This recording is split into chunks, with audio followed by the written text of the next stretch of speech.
welcome you to this information session about the learning and teaching grants that are administered through the Center for Excellence in Learning and Teaching. So my name is Esther Ignagni, and I'm a faculty member here at TMU, and I'm the executive director of the CELT. And I'm here with, I'm going to just turn it over to you for a sec.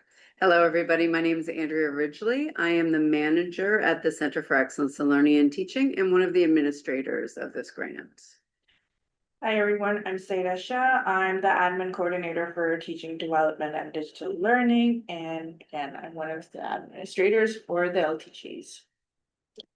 So I want to start with a land acknowledgement. So today I'm here at the TMU campus, which is located in Toronto or Takaranto, which is located in the Dish with One Spoon territory. The Dish with One Spoon is a treaty between the Anishinaabe, the Mississaugas, and the Haudenosaunee nations. It was an agreement to protect the resources around the Great Lakes. Subsequent allies, Indigenous nations, and newcomers were invited into the treaty in the spirit of friendship, peace, and respect.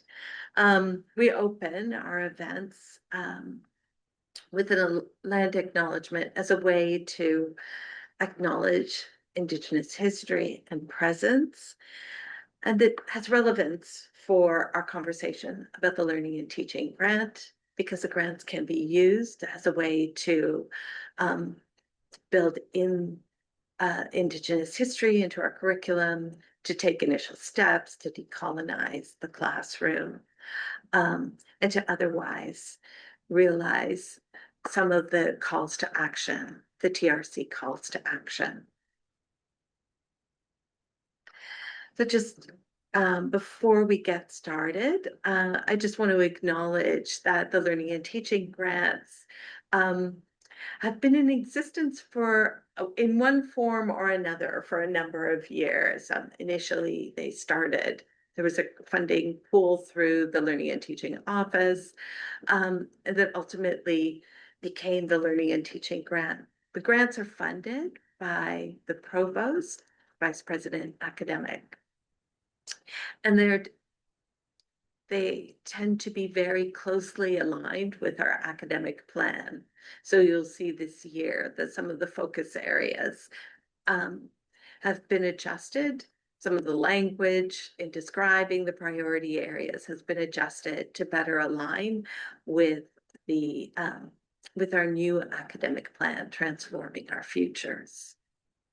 So I'm going to stop right there and turn things over to my colleague, Andrea, who will bring us through some of the nuts and bolts of the grant, and then we can have some time to answer questions at the end. Yeah, that's the hope, is to leave time. Hopefully folks are familiar or have had an opportunity to look at the grants for this year on the Center for Excellence Learning and Teaching website. So I will, and Zehra will as well, go over some of the main headers so that we have time at the end to get into some more, maybe the questions you have or what we're looking for a little bit more this year. So the goals of the Learning and Teaching program, as Esther had noted, have been around for a while and have ebbed and flowed depending on the desire and needs and wants of the institution in students specifically. So some of the goals are to enable and support pedagogical experimentation and innovation in the classroom, so they can be quite unique comparatively to other granting opportunities. The intention is to engage learners that incorporate their perspectives and feedback, has implications that can be applied across disciplines to support teaching and learning, is dedicated to equity, diversity, inclusion, accessibility, and decolonization, is shared with the TMU community and beyond, the results of the work that we do, and reflects the values and visions outlined in the TMU academic plan. We're also looking in the goals to create opportunities for students to engage in research and develop their research skills. We offer opportunities for pedagogical research to connect with one another and with the broader research and faculty community at TMU. The next piece is around the general information. So we will share these slides if they're not already in the invite. But the submission deadline is January 23rd? January. oh my goodness, hopeful thinking. Thank you, Esther. The submission requirements for that, you'll see on the website. The main piece is a application, a Google form, and then you're uploading certain documents to that form. The funding range is between $5,000 and $12,000 for the grant duration of 12 months. The recipients will be announced in April 2026. Our funding priorities this year, again, reflective of the academic plan. You can find out what the details are and some examples of each of these areas on the website. So I won't go into this now. If we end up wanting to discuss this afterwards, we can definitely do that, unpacking what these mean.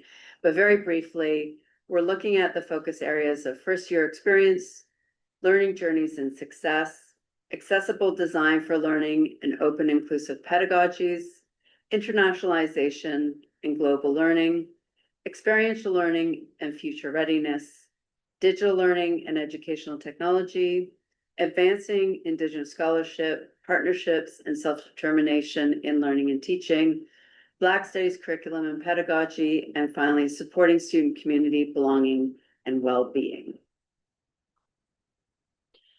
So we'll go over the eligibility requirements for the LTGs. In order to be a principal investigator for the LTG, you need to be a TFA member or have an active contract for the entire grant cycle.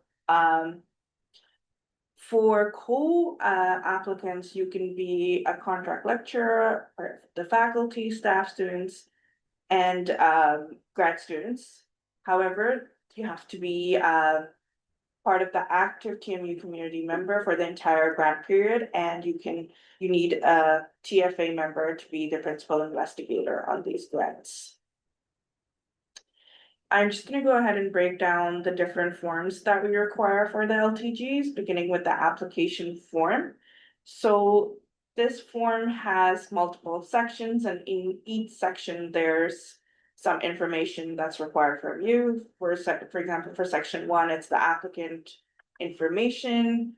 Then in section 2, we go over how much the total budget request is. Section 3 covers the proposal information. Section 4 is comprised of 6 questions in which we want the project description.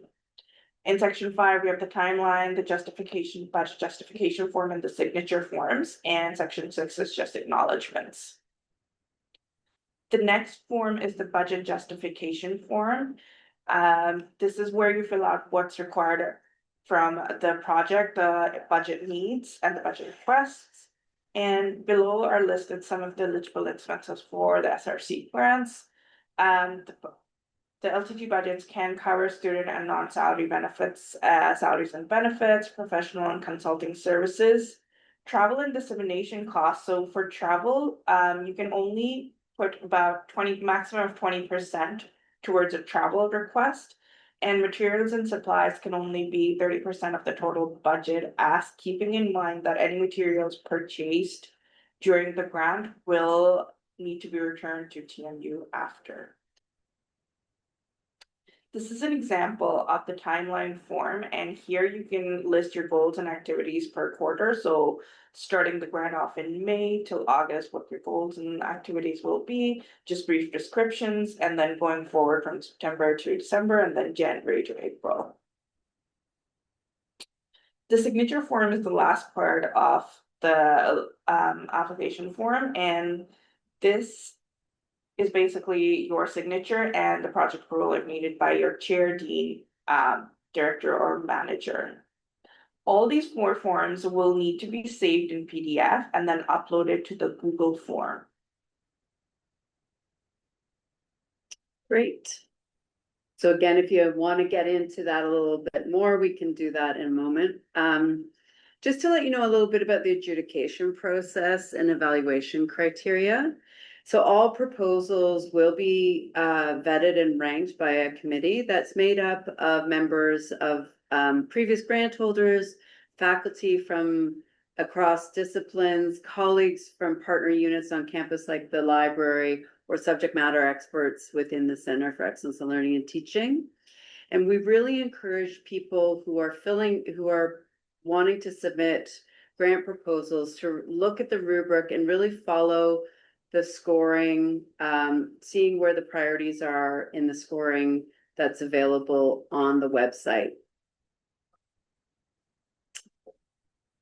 And in terms of reporting requirements for the grant, it's not overly, we don't think it's overly burdensome, and we haven't gotten feedback that it's been so. We like to do a midterm check-in during the year because it is a short grant in terms of being a year. And so our midterm report is meant to be a check-in. We often will meet with the folks just to see how people are doing, if they need any further support. The final report can be a video interview that, if for those of you who are familiar with the center, we have a website called Inspired Teaching. So it's if people are working on a particular project where they'd like to share some of the learnings or the interventions that they've been doing, we have an opportunity to create a video at the Center for Excellence in Learning and Teaching to share with our broader community. We also look for people who have successfully completed their projects to present at the Learning and Teaching Conference, which happens in May. And also to ensure that we are acknowledged, the learning and teaching grants are acknowledged in any future publications that come from the work that you do on the grant.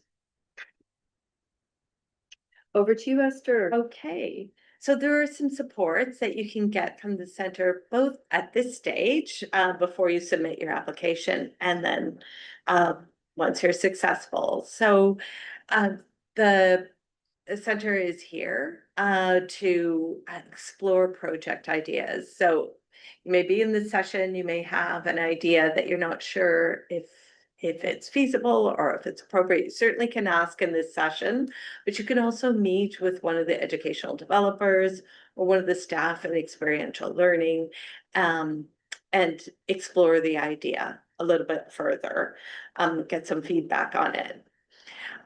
There is the opportunity also to build in evaluation into your project.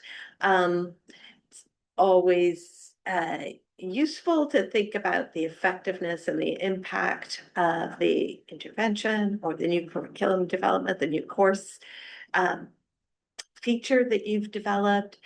We have educational developers who are very strong in the area of evaluation, and you can do that for your own purposes, just to build up your own knowledge so that you refine the course for future offerings, or to build up some material for a tenure dossier or a promotion dossier.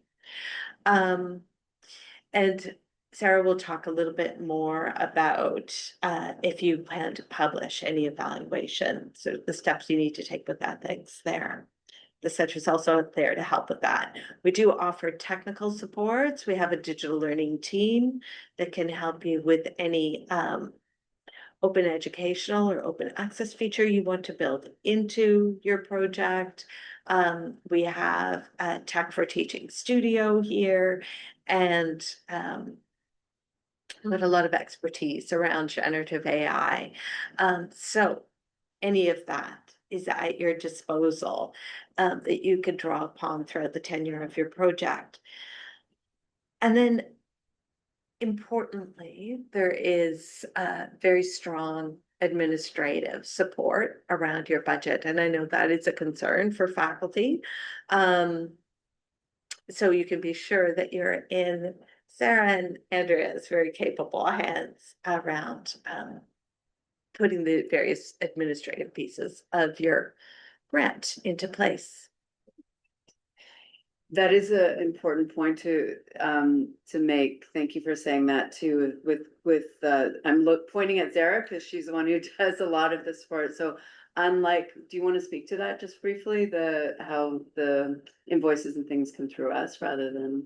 So just touching on the budget aspect, everything regarding the LTG budgets go through us, whether it be contracts for your RAs, contracts for your consultants, or any other invoices that you may be receiving during the period of the grant. Everything is handled in-house through our office, including the cost information and all of that. Great, thank you. And lastly, just this has been a request from previous LTG grant holders. That you will notice that the ideas of equity, diversity, inclusion, as well as accessibility and decolonization are woven throughout the grant call. So for those who are still thinking about how that relates to research, or both the questions you ask, how you do the research and the reporting, we have gathered, and we'll again provide these slides afterwards, solicited across campus what people have in terms of related resources to EDIA plus D. So we can share that with folks as well, because you'll notice it's quite heavily marked on the rubric. And finally, research ethics. So this is a little bit of information about the Research Ethics Office at TMU. We have the manager and the director name up there. There's a 2 application pathway. The standard submissions take about 6 to 8 weeks, or 4 to 6 for first response. And then the short form application for studies approved by another institution or when seeking an exemption is 1 to 2 weeks. There's drop-in hours listed here. There's ways of contacting the office as well. You can make one-on-one appointments by emailing their email address listed here, or drop-in hours from 10 to 12 on Thursdays. There's no appointment required for that. There's also a list of our consultant guides and templates that you might need, and then there's another institute listed here for a resource. That's generally it.